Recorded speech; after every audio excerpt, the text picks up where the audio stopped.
ঝিনুক শামুকের জিনিসপত্র, হরেক রকমের আচার ও কসমেটিক্স এর পণ্য নিয়ে পসরা সাজিয়ে বসে আছেন এখানকার স্থানীয় বিক্রেতারা। আতিক ভাই, হিমছড়ি অনেক সুন্দর। আপনার ট্রাভেল চ্যানেল আমি লাইক, সাবস্ক্রাইব আর শেয়ার দিব। সবাই তাকে সাবস্ক্রাইব করবেন, সবাই তাকে সাপোর্ট করবেন। আসসালামু আলাইকুম, আমন্ত্রণ জানাচ্ছি নতুন একটি ট্রাভেলিং ভিডিওতে। আর আজকে আমি এখন আছি এই হিমছড়ি পর্যটক স্থানে। আর বিশেষ করে এখানে যদি আপনি আসতে চান তাহলে কক্সবাজার থেকে 50 থেকে 60 টাকা ভাড়া নেবে জনপ্রতি এই হিমছড়ি পর্যটক স্পটে। আর বিশেষ করে এখানে আসতে আসতে আপনার সাগরে গর্জন শুনতে পারবেন। তো চলুন প্রিয় দর্শক, আজকে আমি ঘুরে দেখাবো হিমছড়ির ছোট্ট একটি মার্কেট।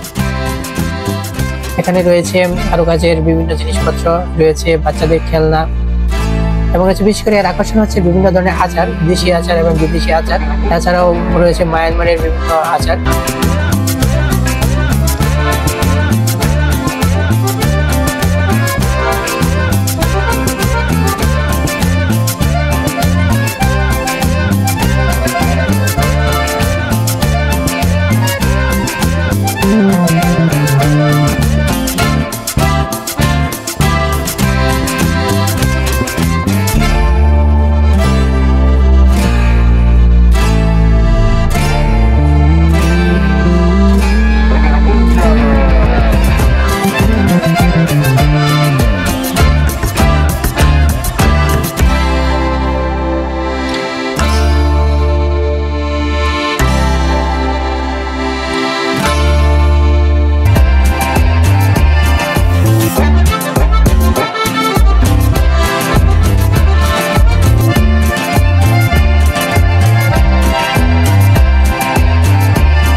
প্রিয় দর্শক, ভিডিওটি যদি ভালো লাগে থাকে তাহলে চ্যানেলটি সাবস্ক্রাইব করে পাশে থাকতে পারেন। ফিরে আসবো নতুন একটি ভিডিও নিয়ে। সে পর্যন্ত সবাই ভালো থাকুন, সুস্থ থাকুন। আল্লাহ হাফেজ।